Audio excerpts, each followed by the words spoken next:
Hello, my name is Leo, and I'll be showing you how to use the wok induction units that we lend out through the Induction Cooktop lending program run by East Bay Community Energy and EBCExActerra. Now, in your kit you have several things. You've got an instruction card which shows you how to use the wok unit, and a packet which has some recipe cards and a magnet and a few other things. Those are yours to keep.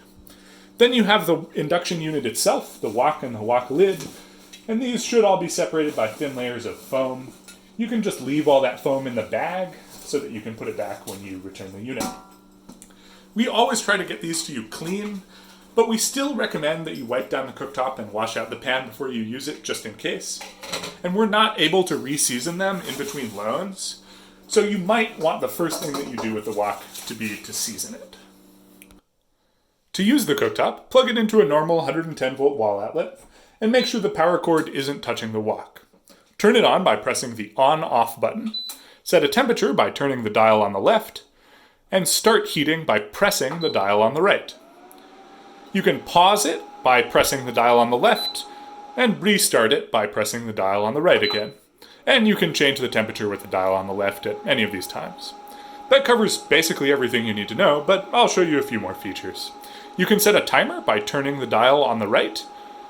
The cooktop will turn itself off when the timer runs out. You can switch it between Fahrenheit and Celsius by pressing the on-off button, holding down the two middle buttons, and then when this F or C appears, you can click the stage button to switch between them. Then press on-off to make your selection. You can set the maximum power draw between 600, 900, or 1500 watts with the watts button. I recommend always leaving this on 1500 watts, unless there's some reason that you want to limit the amount of power it's drawing. For example, it could be on a circuit where it's really easy to trip the breaker, or you want to limit how quickly it heats up for some reason. There's also a programmable stage function where you can preset timers and temperatures, and a preheat function.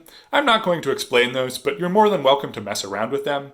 And if you ever end up in some setting that you don't really understand, you can always press pause and then clear, the left button twice, and that will totally reset the cooktop. If you have any questions or having any issues, you can always email us at induction@acterra.org, and we're happy to help you troubleshoot or answer your questions. Thank you so much for participating in the lending program, and we hope you have a great experience with Induction.